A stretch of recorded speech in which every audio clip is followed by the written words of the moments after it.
ಧನುಸ್ಸು ರಾಶಿ, ಇವತ್ತು ನಿಮಗೆ ಅನುಕೂಲ ಇದ್ದರೆ, ನಿಮ್ಮ ಹತ್ರ ಇದ್ದರೆ ನೀಲಿ ಬಣ್ಣದ ಬಟ್ಟೆಯನ್ನು ಧಾರಣೆ ಮಾಡಿ. ಅದಕ್ಕೋಸ್ಕರ ತಂದು ನೀವು ಧಾರಣೆ ಮಾಡುವಂಥದ್ದು ಅವಶ್ಯಕತೆ ಇಲ್ಲ.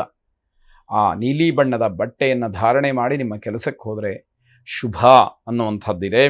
ವೃದ್ಧರಿಗೆ, ಕಾಲು ಸ್ವಲ್ಪ ಊನರಾದಂಥವರಿಗೆ ಏನಾದರೂ ಸಹಾಯ ಮಾಡಿ. ವಯಸ್ಸಾದಂಥವರಿಗೆ ಏನೋ ಒಂದಷ್ಟು ಹಣ್ಣು ಹಂಪಲುಗಳನ್ನು ಕೊಡ್ತಕ್ಕಂಥದ್ದು. ಕಾಲು ಊನವಾಗಿರ್ತಕ್ಕಂಥವ್ರಿಗೆ ಅವರಿಗೆ ನಡೆಯೋದಕ್ಕೆ ಏನು ಸಹಾಯ ಬೇಕು, ನಿಮ್ಮ ಯೋಗ್ಯತೆಗೆ ನಿಮ್ಮ ಶಕ್ತಿಗೆ ಯಾವುದು ಸಾಧ್ಯವೋ ಅದನ್ನು ಖಂಡಿತವಾಗಿ ಮಾಡಿ.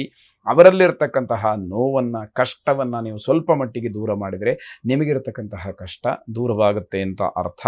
ಕಟ್ಟಡ ಸಾಮಗ್ರಿಗಳನ್ನು ಮಾರಾಟ ಮಾಡ್ತಕ್ಕಂಥವರಿಗೆ ತೊಂದರೆ ಇದೆ, ಎಚ್ಚರಿಕೆಯನ್ನು ವಹಿಸಬೇಕು. ವಾಹನ ಖರೀದಿಗೆ ಈ ದಿವಸ ಚೆನ್ನಾಗಿಲ್ಲ. ಹಾಗಾಗಿ ವಾಹನ ಖರೀದಿ ಮಾಡುವಂಥವರು, ಆ ಆಸೆ ಇರುವಂಥವರು ಸ್ವಲ್ಪ ಮಟ್ಟಿಗೆ ಅದನ್ನು ಮುಂದಕ್ಕೆ ಹಾಕಿ. ಕೆಲಸ ಮತ್ತು ವಿದ್ಯಾಭ್ಯಾಸದ ಗುಣಮಟ್ಟವನ್ನು ಕಡಿಮೆ ಮಾಡಿಕೊಳ್ತೀರಿ. ಕೆಲಸದಲ್ಲಿ ಗುಣಮಟ್ಟ, ವಿದ್ಯಾಭ್ಯಾಸದಲ್ಲೂ ಗುಣಮಟ್ಟ ಕಡಿಮೆ ಆಗ್ತಕ್ಕಂಥದ್ದು ಎರಡೂ ಕೂಡ ಒಳ್ಳೆಯದಲ್ಲ ಅಂತ ಅರ್ಥ.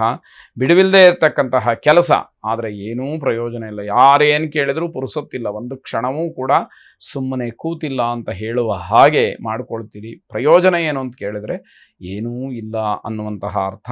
ಶನೈಶ್ಚರನನ್ನು ಪ್ರಾರ್ಥನೆ ಮಾಡಿ. ನೀಲಾಂಜನ ಸಮಾಭಾಸಂ ರವಿಪುತ್ರಂ ಯಮಾಗ್ರಜಂ ಛಾಯಾ ಮಾರ್ತಾಂಡ ಸಂಭೂತಂ ತನ್ನಮಾಮಿ ಶನೈಶ್ಚರಂ ಎಂಬ ಪ್ರಾರ್ಥನೆ ನಿಮ್ಮದಾಗಿರಲಿ. ಶುಭವಾಗಿ. ಮಕರ ರಾಶಿ, ಮಾನಸಿಕವಾಗಿ ಧೈರ್ಯವನ್ನು ತಂದುಕೊಳ್ಬೇಕು. ಮನಸ್ಸಿನಲ್ಲಿ ಗಟ್ಟಿತನ ಇದ್ದುಬಿಟ್ರೆ ನೀವು ಯಾವ ಕೆಲಸವನ್ನು ಬೇಕಾದರೂ ಕೂಡ ಮಾಡಬಹುದು ಅಂತ ಅರ್ಥ. ಸ್ವಾಭಾವಿಕವಾಗಿದ್ದರೆ ಶುಭ ಇದೆ. ನಾಟಕೀಯವಾದಂತಹ ಯಾವ ಪ್ರಸಂಗಗಳು ಕೂಡ ಬೇಡ, ಆತ್ಮ ಪ್ರಶಂಸೆಯೂ ಬೇಡ, ಪರನಿಂದೆಯೂ ಕೂಡ ಬೇಡ. ಅದು ಎರಡೂ ಇಲ್ಲದೆ ಹೋಗಿಬಿಟ್ರೆ, ನೀವು ಸ್ವಾಭಾವಿಕವಾಗಿದ್ದುಬಿಟ್ರೆ ನಿಮಗೆ ತೊಂದರೆ ಇಲ್ಲದೆ ಇರತಕ್ಕಂಥದ್ದು.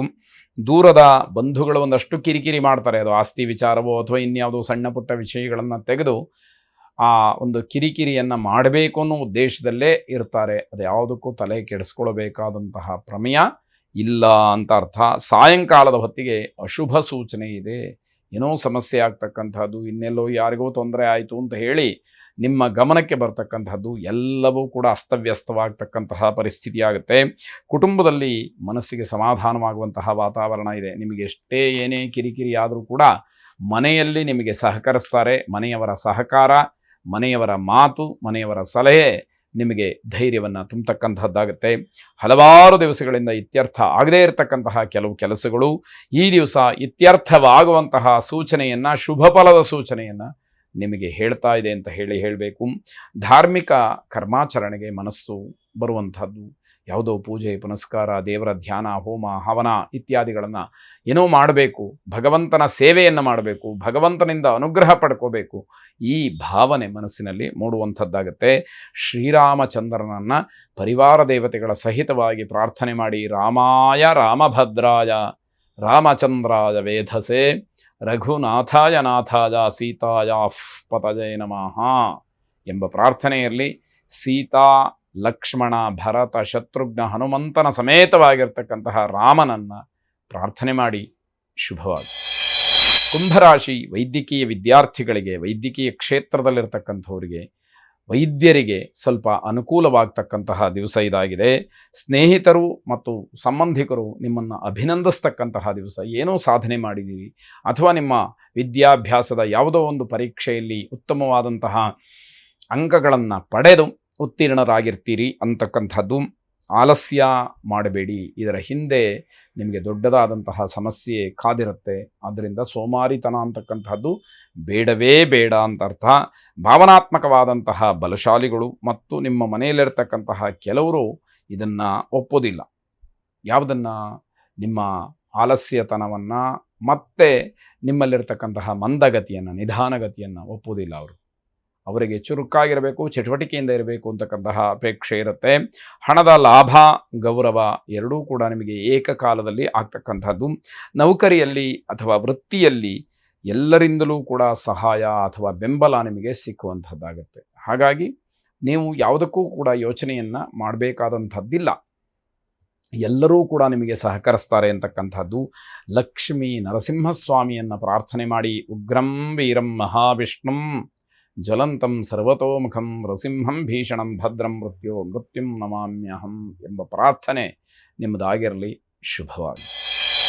ಕೊನೆಯದಾಗಿ ಮೀನರಾಶಿ, ರಾಜಕೀಯ ಕ್ಷೇತ್ರದಲ್ಲಿ ರಾಜಕೀಯವಾಗಿ ಆಸಕ್ತಿ ಇರತಕ್ಕಂಥವರಿಗೆ, ರಾಜಕಾರಣಿಗಳಿಗೆ ಈ ದಿವಸ ತುಂಬ ಸಂತೋಷದ ಸುದ್ದಿ ಸಿಕ್ಕುವಂಥದ್ದಾಗತ್ತೆ.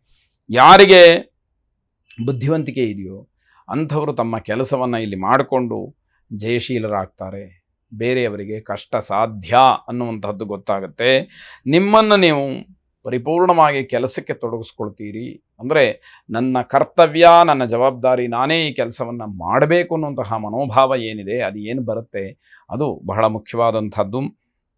ಚಿಕ್ಕ ಮಕ್ಕಳಿಗೆ ಕಣ್ಣಿಗೆ ಸಂಬಂಧಪಟ್ಟಂತಹ ತೊಂದರೆಯಾಗಬಹುದು, ಎಚ್ಚರಿಕೆಯನ್ನು ವಹಿಸಿ. ವ್ಯವಹಾರದಲ್ಲಿ ತಪ್ಪು ನಿರ್ಧಾರಗಳಿಂದ ಹಿನ್ನಡೆಯನ್ನು ಅನುಭವಿಸ್ತೀರಿ. ನೀವು ತೆಗೆದುಕೊಳ್ಳತಕ್ಕಂತಹ ನಿರ್ಧಾರ ಏನಿದೆ, ತೀರ್ಮಾನ ಏನಿದೆ, ಅದು ತಪ್ಪಾಗಿರುತ್ತೆ. ಆದರೆ ಅದು ಕೆಲಸ ಆರಂಭವಾದ ಮೇಲೆ ನಿಮಗೆ ಗೊತ್ತಾದರೆ ಯಾವ ಪ್ರಯೋಜನಕ್ಕೂ ಕೂಡ ಬರೋದಿಲ್ಲ. ಯಾಕೆ ಅಂತಂದರೆ ಏಕಮುಖವಾದಂತಹ ನಿರ್ಧಾರವಾಗಿರುತ್ತೆ. ನೀವೇ ಅದನ್ನು ನಿರ್ಧಾರ ಮಾಡಿಬಿಡ್ತೀರಿ. ಯಾರ ಸಲಹೆ ಆಗಲಿ, ಸೂಚನೆಗಳಾಗಲಿ ಏನನ್ನೂ ಕೂಡ ಕೇಳದೇ ಇರತಕ್ಕಂಥದ್ದಾಗಿರುತ್ತೆ. ಕಾನೂನಿನ ವಿಷಯದಲ್ಲಿ ಜಯ ಸಿಗುವಂತಹ ಸೂಚನೆ ಇದೆ. ನಿಮಗೆ ಹೋರಾಟವನ್ನು ಮಾಡಿ ನ್ಯಾಯವನ್ನು ನಿಮ್ಮದಾಗಿ ಮಾಡಿಕೊಳ್ಳಿ ಅಂತಕ್ಕಂಥದ್ದು. ಸೂರ್ಯನಾರಾಯಣನನ್ನು ಪ್ರಾರ್ಥನೆ ಮಾಡಿ. ಶುಭವಾಗಿ.